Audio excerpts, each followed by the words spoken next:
કેટલું સુંદર અને રમણીય છે.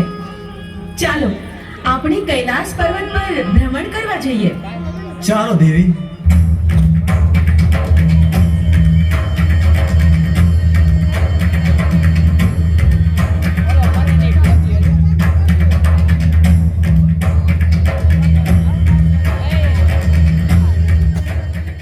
અરે પ્રભુ, આ હાડ પિંજર કોનું હશે?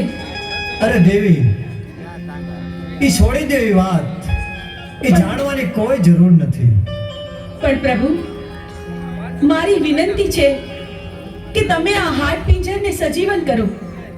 એના બૈરી છોકરા ઘરે એની વાટ જોતા હશે પ્રભુ.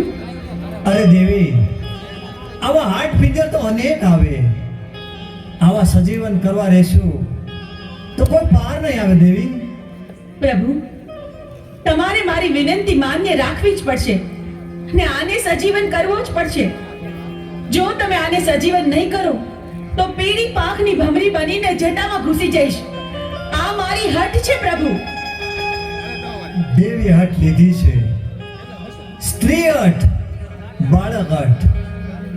હઠ લે એટલે એને સજીવન કરવું પડશે. ભસ્મ કણકણ અમીના કૂપ લઈ સજીવન કરવું.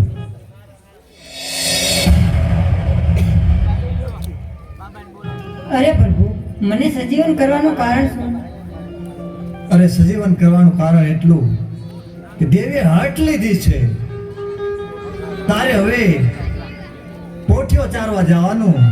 અરે પ્રભુ, મારું નામ શું? તારું નામ આલુડો. બહુ સારું પ્રભુ. પોઠિયો લઈને